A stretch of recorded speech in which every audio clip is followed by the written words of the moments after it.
And so I want to ask you about the oral tradition. Sure. Which is part of what you're doing now. Yeah, that's right. This is oral tradition. So like these stories, these Brer Rabbit stories. Oh gosh. Where is this coming from? I have no idea. All right, then. Because I grew up here on St. Helena Island. Okay. I'm a native of St. Helena Island. Okay. My mother's in her 80s, Okay. all right? I never heard a Brer Rabbit story growing up. My mother never heard a Brer Rabbit story growing up. Now, we started hearing gasp, we started hearing of Brer Rabbit specifically, seemed to me in the 80s, like as people started doing more festivals about Gullah Geechee culture and stuff like that, people started saying, well, they were storytellers, and we would meet black storytellers, like, you know, and they would do Brer Rabbit stories. But Brer Rabbit wasn't a big thing for us. Now, this man, and I'm trying to recall his name, he stayed on Defusky Island here in Beaufort County, and Stoddard is his last name.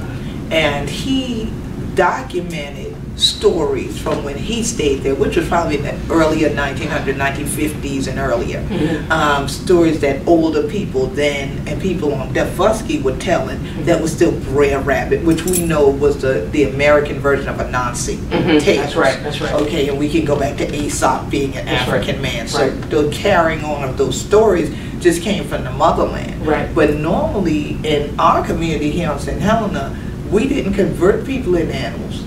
We just point blank as a human. Right. You see what I mean? Right. And I have even been to Hilton Head and heard a story that we tell as people, because that's what it is.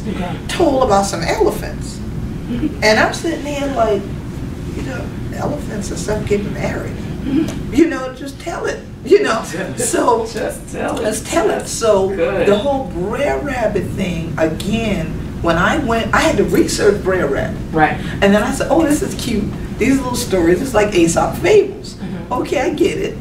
People were using the animals to still teach a lesson. That's fine, but that's not a continuous thread through every Gullah Geechee community or every Gullah Geechee family.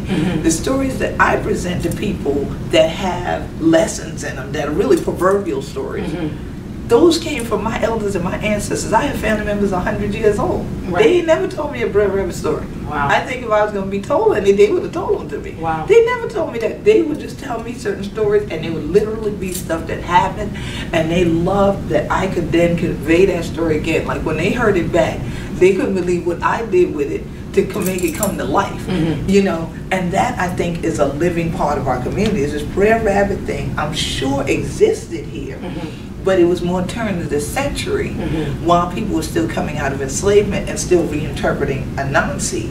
But where it got bastardized was when Anglo people called themselves writing down the Brer Rabbit story, because elements are left out, or the way it's told isn't really all of what it means. You know, I've seen some of these books and how they try to say, well, this is what it ultimately means, and we laugh because we're like, it's a little bit more to that than that. You know? Right. Yeah, and so that whole thing now has loaned to storytellers something they can go back and read and tell.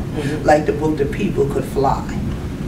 The children's book The People Could Fly is a fictional aspect of the oral history of what truly happened to Igbos who are part of our ancestry here, who were brought in, sold in Savannah, then taken down to St. Simon's Island, and that's the plantation that they were going to be put off the boat on. And then the spiritual thing that took place with them leaving that plantation. And the oral history, there's two oral histories. One was everyone was still chained together. A woman made a sound, like, you know, like something that would have said to her group, they knew what it meant. And these Igbos turned together, marched back into the sea, and everyone said they walked all the way back to Africa. The other version is that people who were watched their spirits lift, and they flew from the plantation because that group of Africans were never seen again. Okay, so it now has been reinterpreted for children's access as The People Could Fly. Well, that's fine, but you have to know there's a true story that goes to the children's story.